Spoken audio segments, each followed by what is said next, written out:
Thank you, Dr. Shiv Prasad. And I am grateful to the Father Muller's charitable institutions for instituting this memorial oration in the name of Dr. M.L. Dhawale. I am also grateful to the kind words that have been said about Dr. M.L. Dhawale by Dr. Srinath Rao. And as what he said, that we will be failing to acknowledge another great soul, Father Peter Noronha, because it was the combined efforts of Father Noronha and Dr. Dhawale which were responsible for the establishment of Father Muller's Homeopathic Medical College.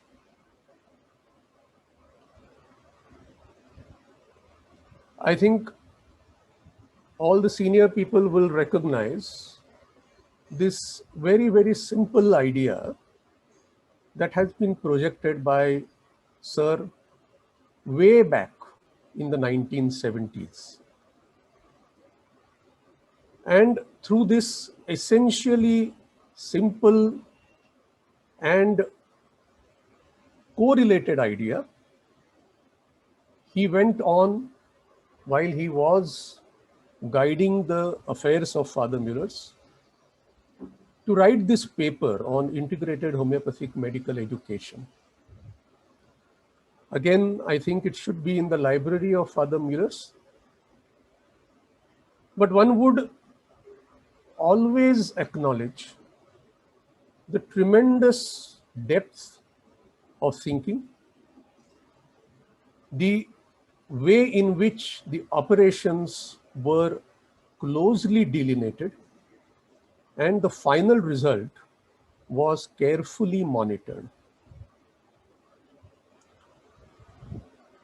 I'm not really going to talk on this structure, but I think that through this structure, one would realize the type of mind that Dr. Dhawale possessed and the integrated way in which he thought and he acted.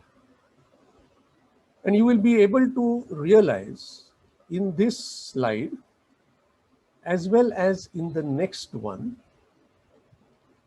how evolved he was with respect to the whole concept of medical education.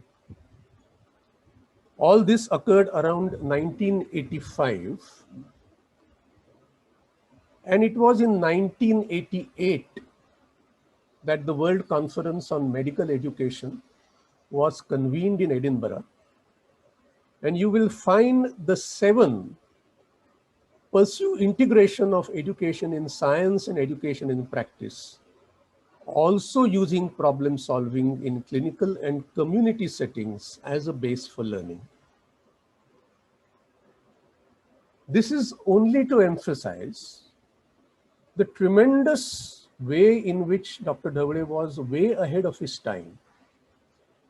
And even now, when we are going back to his work and reading what he has written, we still find ourselves desperately trying to catch up with all that he has done, written, and projected. So what I'm going to be covering in the next 45 minutes or so is only a small part of what he has covered in those 3 slides that we have seen. We are going to look at the state of homeopathic medical education in the current times and why we should be looking ahead. We are going to be sharing ways and means through which these new avenues can be opened up. And then we are going to have a small peep in the model of competency-based medical education, which as it pertains to homeopathy, and how institutions can shore up their functioning, thereby fulfilling the healthcare needs of our country. I will go back to what slide I showed earlier, because I think that this slide is a useful point to start from when we discuss medical education. And if you go through all these 7 points in a little detail, you will realize not only what and where we are, but where we need to be going towards. And again, I would like to bring to your notice that when we are talking about training in not hospitals alone, Dr. Davade was responsible for taking education in Father Muller's into the community. And I'm glad that we are still maintaining that tradition and exposing our students to community from where actually diseases and illness arise. We will talk about the second one in a lot more detail. But Dr. Srinath Rao spoke about active learning, spoke about self-directed and independent study. We will again discuss about professional competence and the social values which underlies it. Train teachers as educators. And it is high time that we realize, and gradually our country is realizing, that professional medical people are not automatically educators. We need to equip ourselves with what the whole idea of health science education is. The pandemic has come to us and has emphasized the idea of promotion of health and prevention of disease. And we have already discussed the problem of integration and problem solving. In the next few minutes, we are going to talk in terms of how our national health priorities have evolved over the last 20 or so years, and what our curriculum should be responding to. So this was a study which was published in 2017 in the Lancet. And it speaks of the epidemiological transition that has occurred in our country from 1990 to 2016. And if you have a look at this ratio, and you look at what CM, that is communicable, maternal, neonatal, nutrition diseases. And if you see the color, which represents the CM&ND diseases, and you go to the non-communicable diseases, where the color changes. And it was in 1990 that you find that our country was a lot in the red zone.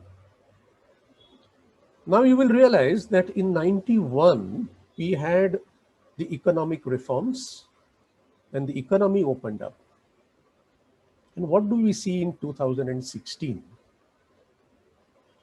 We see a total transformation of the entire disease picture that obtains in the country.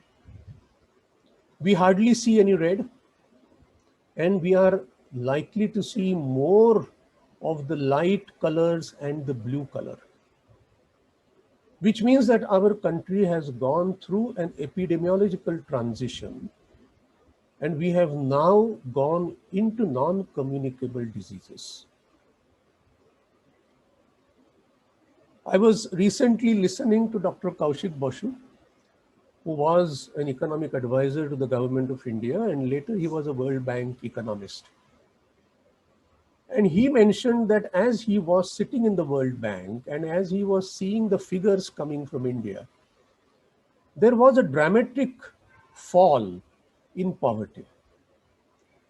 And I think that the fall in poverty was associated with the transition in the epidemiology of diseases. As a consequence, I think this would be an extremely important slide to take home. On the left side, you are able to see the type of diseases that were predominant in 1990 and the type of diseases that are predominant in 2016.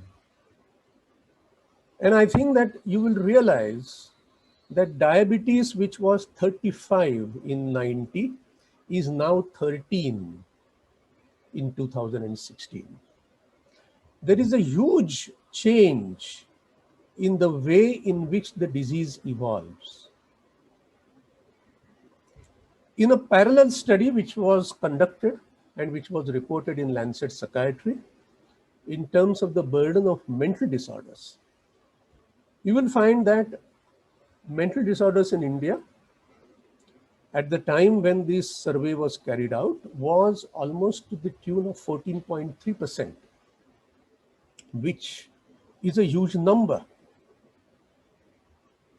And if you look at the type of disability adjusted loss in years, you find that depressive disorders are almost 33.8% of the constituting of the burden of mental illness. Now, what does all this imply in terms of medical education? If we recall that our BHMS syllabus was evolved around 1985, 1984, 85. And I do recall that last year, when we were taking up undergraduate illnesses for undergraduates college, we were assigned only 10 lectures for mental illnesses. Now you can imagine that if we are hoping to prepare our graduates to handle mental illness, how is a series of 10 lectures, how is that going to be able to deliver the goods? Not only have we gone through the transition, but as you have seen, the different states of India have moved at different pace. That is why the article gave a title, Nations Within a Nation. We are seeing that mental illnesses have come to the fore.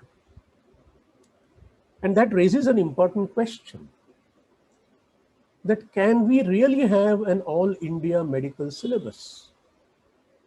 Would we not need to have a medical syllabus which is rooted and which is associated with the local conditions from where the student is coming? Now, when we look at how we ought to be looking at the change in medical education, now let us move to the post-COVID scenario. All of us know that it has been a scene of devastation of the economy, devastation of livelihoods, and devastation of health. Currently, we are able to see that the Delta variant is spreading all over the globe. We have gone through the second wave. We are anticipating a third wave. We are seeing that the Delta variant is much more powerful, much more transmissible. We are able to see that the Delta variant is also infecting those who have already got infected. So we are still in the midst of a global pandemic. Even though the economy has been opening up in various areas, even then we are faced with what is called as the post-COVID or the long COVID syndrome. Even after 12 weeks of the cessation of the symptoms, a lot of our population, affected population, is still in the throes of the after effects, and it is not only in India. This is what we see in a study in Zurich, and look at what has been outlined.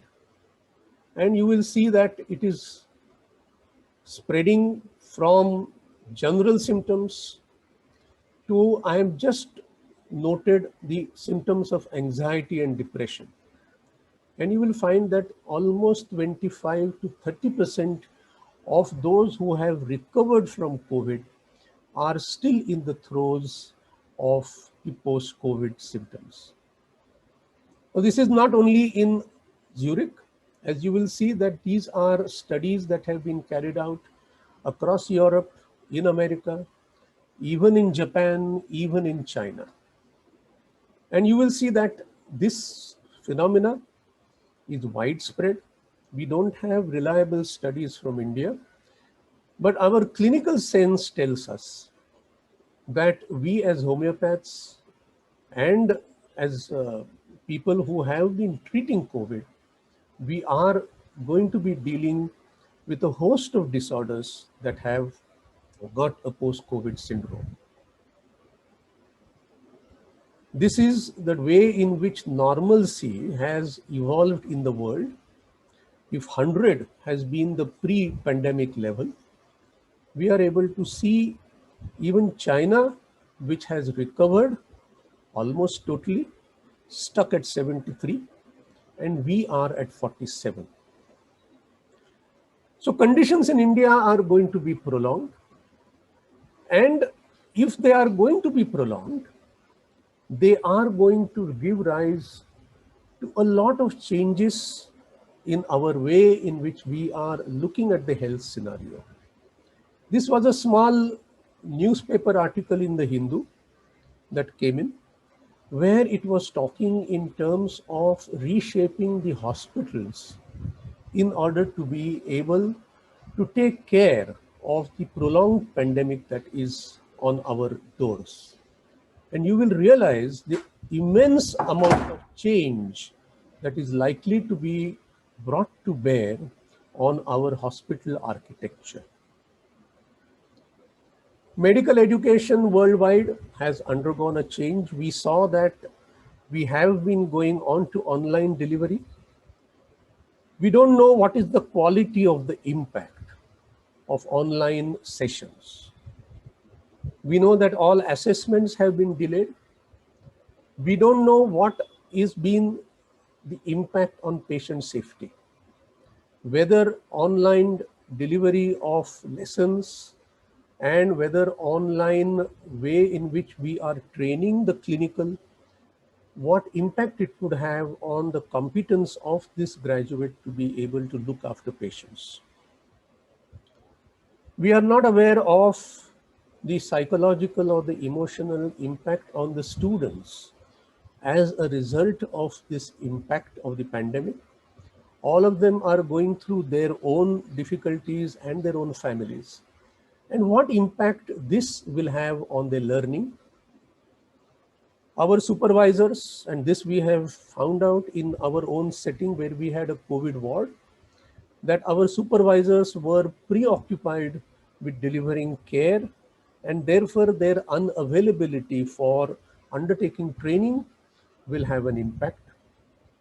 I have mentioned about withdrawal from clinical training. Telehealth efforts have been ramped up, and all our regulatory authorities have been able to publicize and go through telemedicine. But what will telehealth efforts and what impact it will have on the clinical training? Because if in a telehealth we are interacting with patients on our online, what experience delivers to the student who may or may not be an observer to this. Various initiatives in medical education and training have occurred through the whole world. And I would like to bring to your attention that simulated training, you can see this simulated training, worldwide has gone up to 18.9%. I'm not too sure how much of simulated training in our country we have been able to inculcate. My guess is very little. If you look at the literature in the medical education scenario, a huge number of attention is being paid to what assessment methods and how we have to shore them up. Clinical assessment. Again, I'm not too sure how much of attention we are paying to the type and the authenticity of the assessment measures. And the last thing that I would like to bring to your attention is the pretty poor investment in time and resources that we have been paying into the faculty development. Just 1.6% of our resources are spent on this.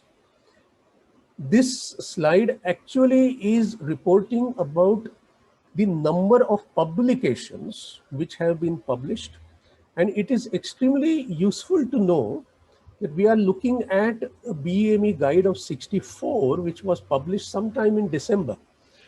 An earlier guide had come in 63, which was in June, just 3 months after the pandemic started. And the journal felt that we required another update because the amount of publications that had come through from June to December were phenomenal. So I think that we are trying to capture the way in which our medical education is evolving, but I think there are a lot of questions that remain. So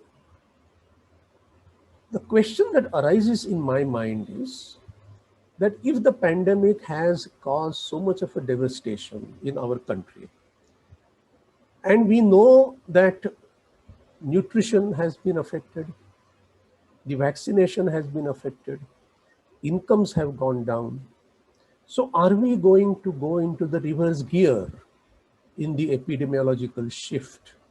And are we going to go back to the communicable, maternal, neonatal, and nutrition illnesses in the country? And we spoke of the new normal. So what more can we do to help the students, the faculty, and the system, and finally the patients, to be able to adapt to this new normal that we are seeing? And we know for a fact, at least in terms of education at this primary level, as well as at the secondary level, that online penetration of our education is very, very limited. And I think similar aspects may hold true for medical education as well.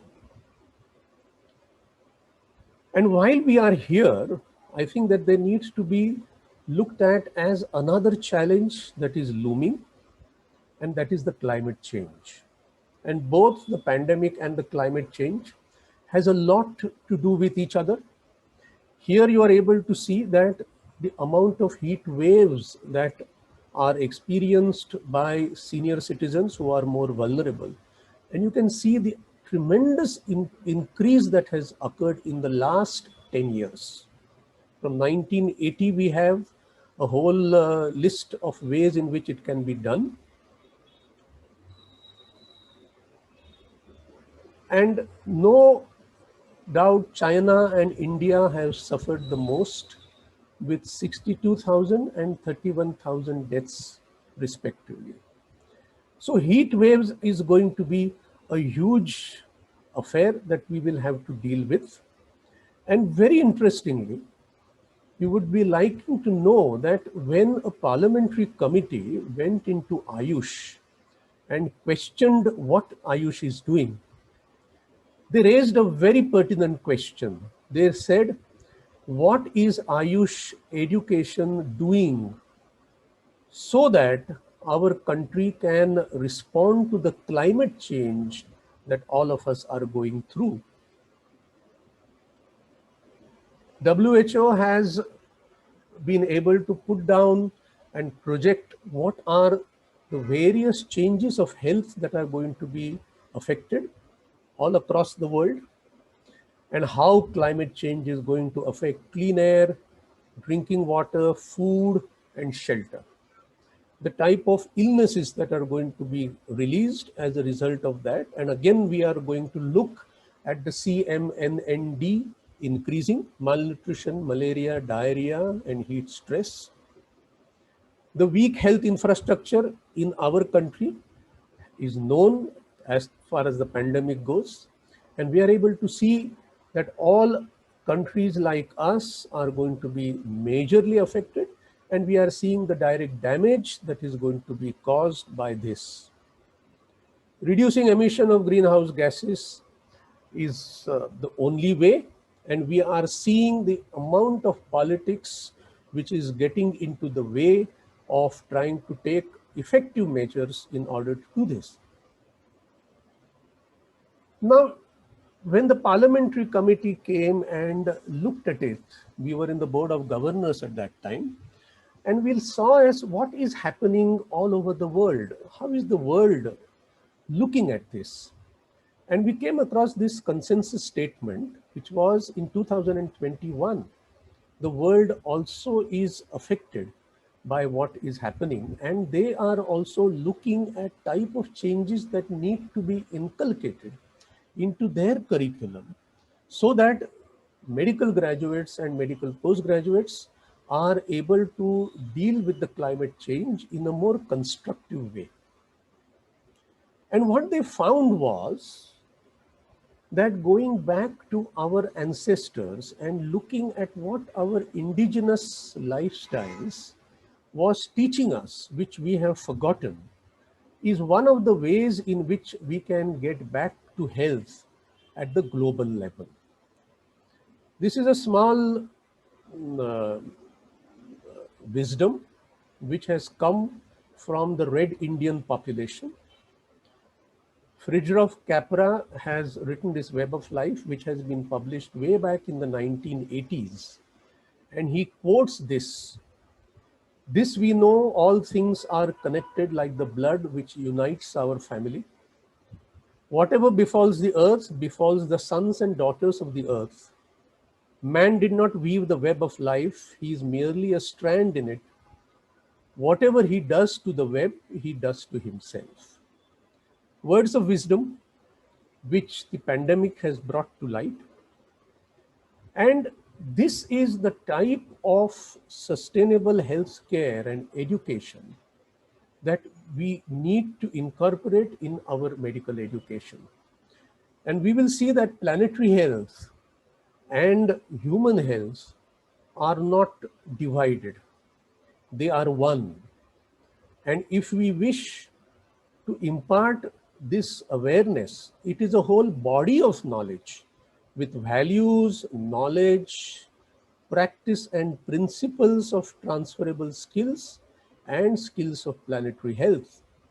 And you will see that epidemiology, healthy lifestyles, pathways of healthcare, all these aspects can well be introduced into our curriculum, provided the whole background ideas are clear to us.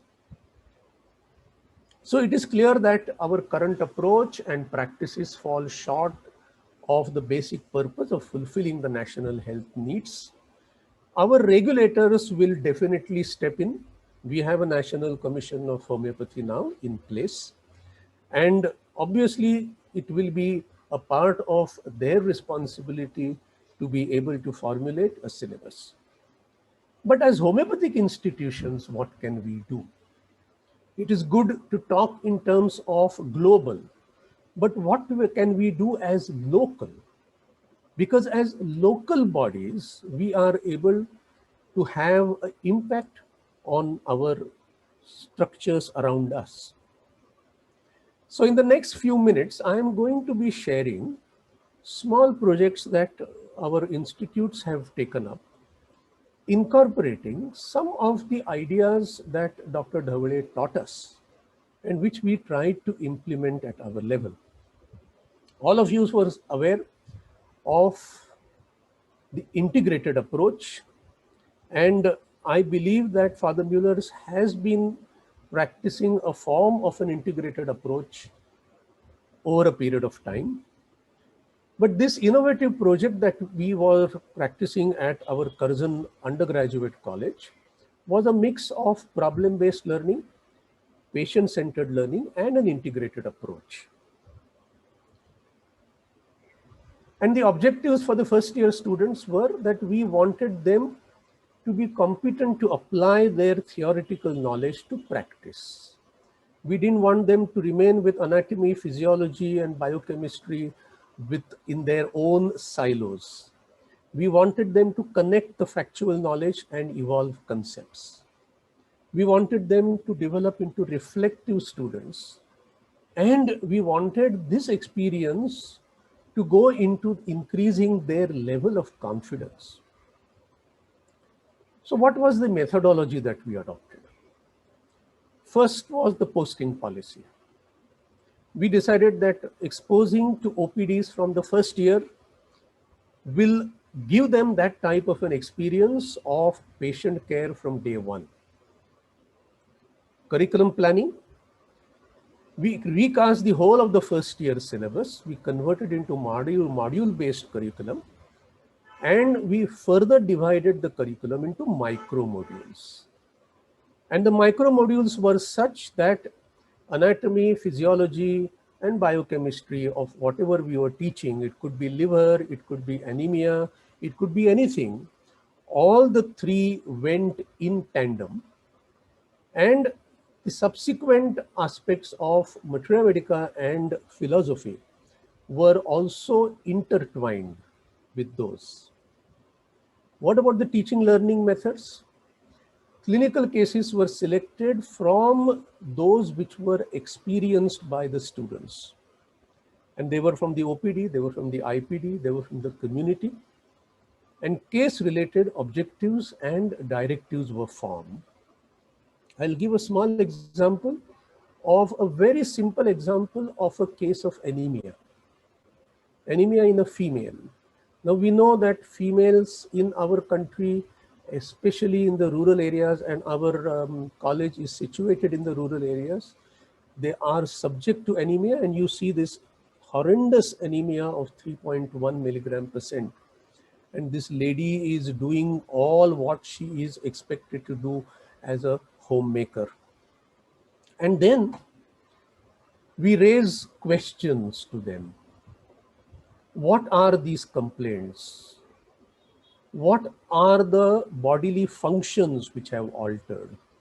What are the structures which were involved in these complaints? And I think Father Muellers will remember that Dr. Dhavade preferred to call not anatomy or physiology departments, they were department of structural organization and department of functional organization. What are the normal functions of that structure which are affected? So you will see that we are able to inculcate a certain amount of coordinated thinking in them while they are at a first year level. And then we are taking them to their knowledge which they know. What food items would help to increase the hemoglobin level, and refer and find out if whatever knowledge that you have, whether it is appropriate or whether something can be added to that. So the whole process, students actively involved in collaborative group work. So they learned to function in a team. They created presentations and references and shared in the group discussion. The teachers worked as a facilitator, gave constructive feedback. All the reports were written, they were analyzed. There was a certain report writing format. I think Father Muellers also follows part of this format. And what was seen?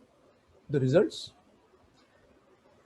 Students who were coming from a vernacular background, who were not able to speak English, who were very, very different in being able to open their mouths, their confidence level increased. The language competency in English went up from 15 to 75%. Grasp of the depth and relevance of facts and their application to practice phenomenally increased. Mode of presentation and communication skills changed. And we were able to identify creative geniuses when they were preparing their charts and their PowerPoint. Institutional learning. What we were taught by Dr. Dhavade, problem-based learning, integrated approach, it is possible to implement it and improve the application of knowledge in the clinic and community. And it helped to bring the student-centered approach and self-directed learning, improving the confidence, communication, and language skills. And I think that what is really, really important from what we have seen in the morning, that can students also be involved in such type of research studies in education? Some of our interns in our Curzon College have taken up small projects in which they have tried to understand what teaching innovative mechanisms can be brought about and what change can be. And I think that homeopathic medical education as an academic field is non-existent today. And this is a real opportunity for us to really create it and to have really good studies, documented studies, properly assessed and evaluated studies, which can be entered into and which can form a new field of study. From the undergraduate level, let me present a similar idea, but a much more wider dimensions, which we did at the postgraduate level. And this involved syllabus formation, curriculum planning, and implementation. So this was connected, and I think all of us at the PG level will recognize that the advanced teaching in the fundamentals of homeopathy became a big headache for us. Because all that the CCH gave us as guidelines was totally unable to help us to understand how we were to organize the syllabus of the subject. All that it said is that integration of knowledge is required. So how did we go about it? So we asked ourselves questions. What is needed by the CCH? How does one go about formulating the syllabus with scanty guidelines? How does one persuade the BOS members of the university of the innovative method that we are adopting? How does one operationalize and implement a whole new curriculum through teaching learning methodology? And how does one evaluate the program? So we looked at what, as clinicians, when we look at clinicians and when we look at how clinicians use their knowledge of the undergraduate level and the different, we saw that definitely as clinicians, we need to access all these disciplines in order to deliver the result. So we were trying to understand that what type of results and what type of abilities we need to build in a student to be able to understand the aspect. So let me share with you.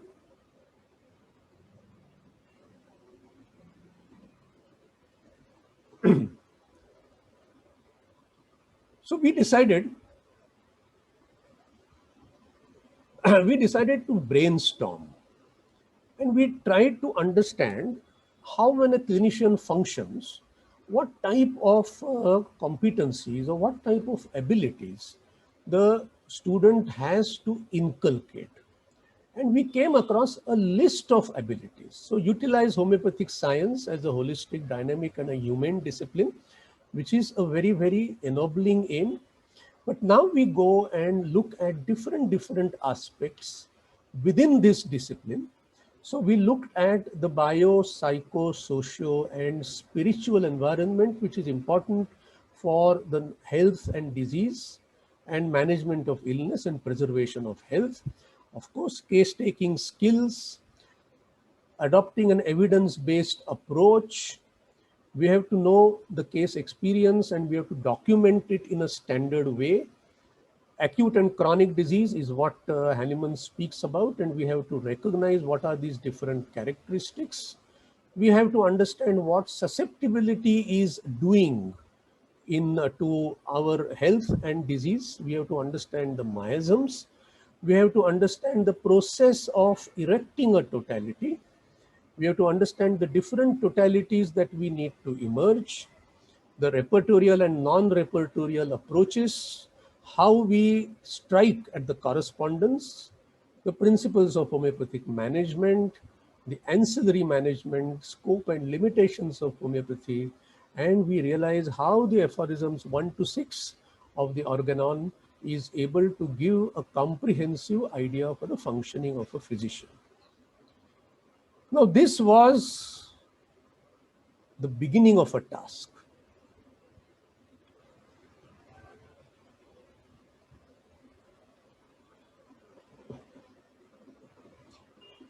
Sorry, I'll just.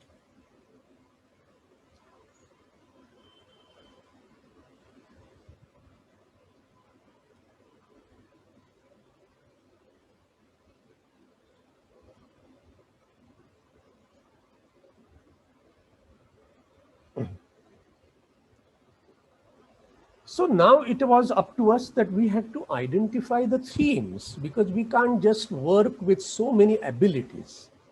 So what were the themes of knowledge which we are able to now consolidate so that we are able to process all these abilities into these different themes? And we came across these 11 themes. The next prospect was to try now to put forward each of these themes into the knowledge and the subjects of Organon, Repertory and Materia Medica. So this slide will indicate to you on the left hand side, you see the theme which is elaborated, the first theme that we spoke of, and what are the reflections in Organon, in Repertory and in Materia Medica that we are able to see this theme getting reflected in. So it was a revelation to our staff and our teaching faculty that this is the manner in which these three subjects are able to come together. Give me a second example. We all know the concept of unprejudiced observation and case taking. And we saw that Organon, Hahnemann has given a lot of aphorisms in that. But we have a repertory and we have the relevant aspects of Materia Medica. So what is the concept of a medical observer and unprejudiced observer in the study of Materia Medica? So this was a new avenue of looking at Materia Medica, which the teachers had to now build up. Concept of symptomatology. Again, this is a basic thing that we teach our first year, second year students. But when we look at it, when it applies to practice, and we are able to see a huge amount of applications that come to the fore when we speak of the different disciplines. So the task is now to incorporate all this in the teaching learning process. So bring practice with results to the classroom. Again, the same experience that we saw in the undergraduate college. Students who have been exposed to these cases, they are asked to be there to present. Each department takes charge in the rotation. We have 6 departments. So each department has to take up the responsibility. The experience of the student is identified. The case material is prepared. Themes are identified from which these 11 themes that we discussed. Objects and directives are framed. The workings are received. The feedback is given. Discussion in the case material is geared to the objectives, and one teacher from each department is present so that the teacher knows how the students are functioning with respect to the knowledge of that department. The case key is circulated so that students are enabled to introspect and reflect on the type of difficulties they have faced in sorting out the case. Reports of the sessions are discussed, written and evaluated. And finally, master evaluation after each case is completed so that we are able to get a program evaluation. And then most interestingly, the assignments are framed in an integrated way and a formative assessment is given. So what are these integrated assignments? And this was a real challenge. And if you look at some of these ways in which we did this integration, you can see that in the first assignment, we have a philosophy, we have a repertory, and we have Materia Medica. And how all these 3 disciplines are integrated together, and when the student is expected to give an answer to that assignment, the student is expected to look at all these and give an integrated way of looking at things. You look at all this, explains Kant's concept of mind as reflected in anacardium. So you have a philosophical concept of mind going into the Materia Medica. And all our questions, which we frame for the university, are also a part of these way, because assessment and teaching should go hand in hand. And we evaluate whatever we get. Feedback, for example, the feedback from the students was that repertory, rubric selection, and rubric hunting were weak areas. So we need to focus on it, because repertory with online programs, we are totally unaware of what a repertory is and how a rubric has to be hunted. Last year, we had a big evaluation in which we found that the way in which we were selecting cases and themes was to be corrected. And so we have been evaluating and we have been progressing. What is the institutional learning that we have found? That integrated knowledge, again, we go back to the slide which Emil Davle has given for in the integrated knowledge, that all these are things that we do. We are able to mount successful homeopathic practice as a result of that. It is important to view clinical medicine from the perspective of these fundamental subjects. And it is important because we really don't have good textbooks of clinical medicine which are integrating these three aspects. So hopefully we'll be able to produce a medicine textbook of homeopathic medicine along these lines. Integrated teaching alone can pave the way for sound and case-based teaching. That was one of the major things that we found, that case-based teaching involving all these specialties will lend depth to the understanding of homeopathy and further the scope in research. So this is something that we have found. So I think all homeopathic institutions have a host of talent in the form of dedicated teachers and promising students. The whole challenge to us is to maintain that dedication and to maintain the promise. And I think if we can raise the profile of our institution by undertaking relevant studies, I think we can improve our effectivity in a total way. Coming back to one of the aspects that we are now looking at, and we started with that in a particular way. So what type of homeopathic physicians our country needs? I would like to look at it as a structure and function of the physician.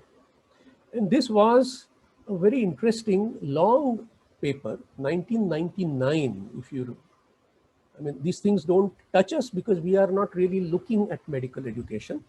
And Dr. Ronald Harden is one of the acme of medical education in the world. And I would like to share a small anecdote of Dr. Harden. I was in a medical education conference in the early 1990s. And I particularly want to share this anecdote because I was able to see the similarity between Dr. Harden and Dr. Davle. We were in the lift and we were going down, and one old associate of Harden was discussing with her colleague about the way in which Dr. Harden functions. And she said that I went to him with a paper on medical education. And I found that he was very happy. He told that you have done a very nice job. And he went on discussing with me. And at the end of 1 hour, when I looked at my paper, I was not able to recognize that it was my paper, which Dr. Harden, in a very quiet, gentle way, had transformed into something which was totally different. And I think Dr. Davle had that peculiar ability. When we see the symposium volume, I think a lot of our postgraduate students and faculty are aware of the symposium volume. Symposium volume was comprising of 47 papers, and all those 47 papers underwent a transformation in the hands and the mind of Dr. Dhave. So what is the structure and function of the physician which Dr. Harden talks about? It's a very, very simple model. There are three concentric circles. The inner circle is what the doctor is able to do. And I will elaborate on all these three because it is very important to look at what they are trying to say and correlate with what we are doing. What the doctor is able to do, doing the right thing, how the doctor approaches their practice, doing the things right, and what is he as a professional. So whether he is the right person who is doing it. Now look at what Dr. Harden means by the innermost core. I think all of us will recognize that these 6 core areas are the ones that every doctor must do. Clinical history taking, examination, communication, doing health promotion, disease prevention, undertake practical procedures, investigation, and management. So he must do all these things right. But when will he be able to do these things right constantly? Because these are basically skills. So he will do these things right when he has the basic knowledge, the concepts, the correlations, the application, the abilities, the critical thinking, the problem solving, the decision making, the clinical reasoning, the judgment. This is what, as you saw in our advanced teaching of the fundamentals of homeopathy, this is what we are trying to inculcate in the student. And incorporation of appropriate attitudes, ethical standards, and legal responsibilities, and application of appropriate information retrieval, handling skills. All this is now done through the computer, and appropriately embracing them with all those will also be important. And the last, the right person doing it. So we have to ensure that the doctor whom we produce, and what Hahnemann said in his first aphorism, is the right person who will be able to have a right aptitude. He will be able to develop himself personally, and he will be able to appropriate transferable skills so that he is able to impact others who come to him.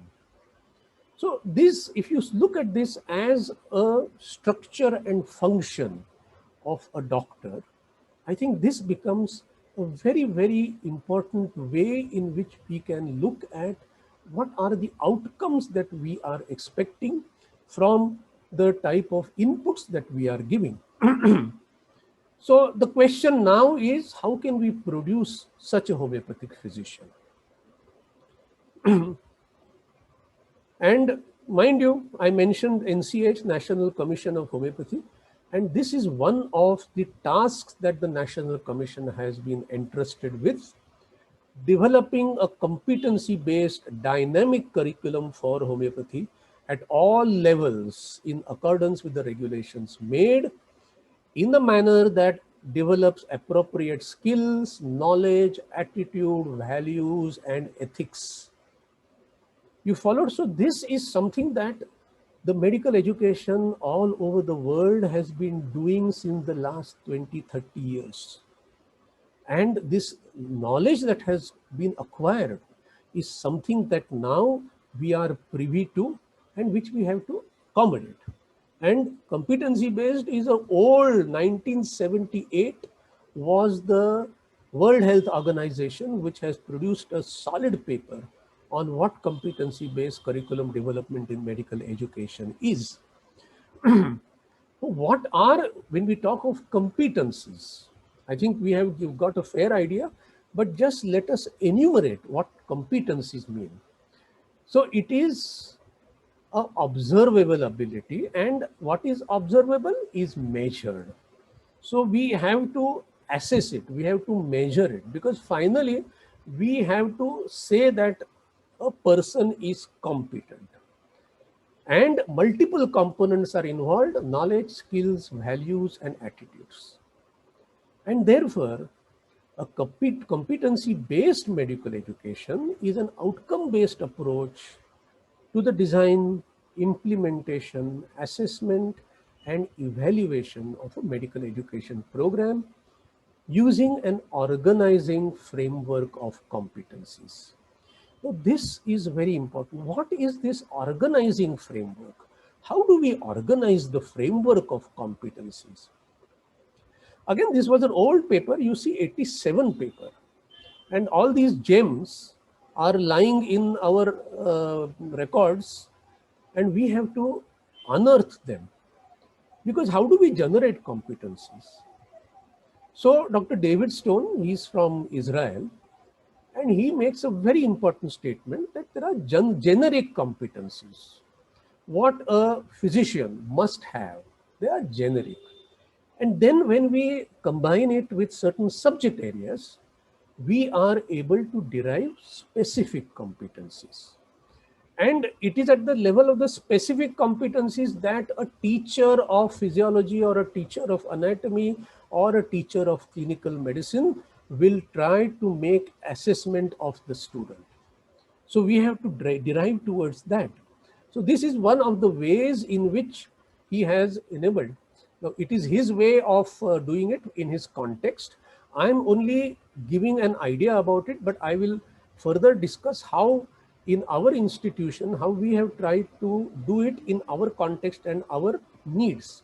But basically what they are trying to say is that you take up an example of a competency of problem solving. All physicians need to have a problem solving competency. So what are the dimensions of that competency in the psychomotor and the cognitive area? What are the objectives? What are the components of this problem solving? So problem definitions, formulation of options, implementation, and evaluation. And what are the subject areas in which this enters?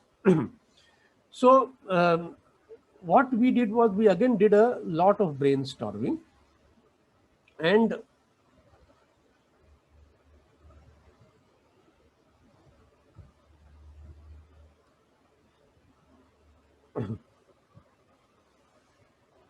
yes, so this is what we have discussed, and very important. What you saw as a table, what we have tried to do is that we have generated a host of competencies which we found in our postgraduate program. We find it important. So problem solving was one which you saw there. But when we looked at other competencies, independent study was one, action learning and reflective thinking was another, empathetic approach. I think all of us agree that all physicians need to have that. So we are looking at these competencies getting reflected in the type of dimensions. We understand the way in which all these are going to be impacted. We look at the components and the subject areas. So we were able, community consciousness, I think this becomes very important as far as our current pandemic goes, integrated thinking, communication skills. We said that teaching ability is also an important competency we would like to develop. Scientific writing we added also, standardization and quality consciousness, innovative approach, computer friendly, leadership skills, and lifelong learning. So we were able to develop and generate a lot of these generic competencies.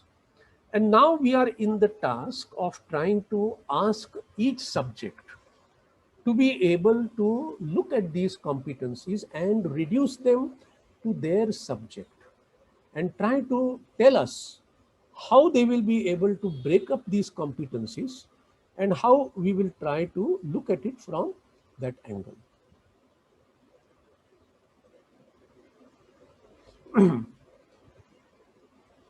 So this is a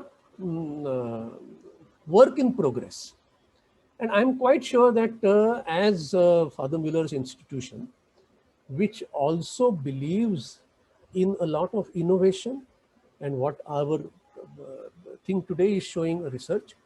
Definitely, this is something that the two institutions can collaborate, and we can work out at an institutional level in what manner the generic competencies and the specific competencies we are able to work on. So then further, this is a work in again the future, focus on outcomes, emphasis on abilities, a de-emphasis on time-based training. This is going to be the most difficult task in our setting, because when we say de-emphasis on time-based training, we are saying that 5.5 years is not 5.5 years. Somebody can take 4 years, somebody can take 6 years. And our society has to be prepared to have this, because we cannot certify somebody as competent unless he has been able to satisfy the competency and promotion of learner centeredness. So this is the process of evolving CBME. I think it's way much ahead, but I think we have to get there, because now the NCH is tasked with the ability and the task of sharing this. The MBBS syllabus has already been cast in the CBME. We have to follow a similar pattern, and we have to be much strong on the assessment parameters, because that is where I think we have to be very careful. So I think we have come to the end of this very long lecture. Pandemic has thrown up the unfulfilled needs of homeopathic education into sharp relief. We know what we lack, but we must start from the fundamentals. We must start from where the Edinburgh Conference left us in 1988, because that is where even current Western medical education is benchmarking their efforts. We need to identify the desired outcomes for our graduates and postgraduates and evolve the competencies to institute this in homeopathy. And that will give us clarity to work out the teaching learning methods and assessment parameters. And this is something that in our culture is going to be a most difficult task. I think that we are all aware. I don't think that we should really get into this, because the manner in which our exams are conducted and the manner in which we are certifying our students, anybody would have a hard block, because we are doing things the way in which we ought not to. I really thank the management of Father Muller's Homeopathic Medical College for an opportunity to bring all these thoughts which were scattered in my mind together. This thing is not a solo effort. Our colleagues, we are constantly in touch with our Curzon College and of course our Palghar College, and their dedication and hard work is conceiving and implementing educational projects. And a lot of our teachers undertake innovative educational projects, which we try to project on our ICR day, which we follow, like this memorial oration. And particularly, I am happy and to acknowledge the help that both these teachers have given me, because they have given me the opportunity to utilize their presentation in this. Thank you, and thank you so much.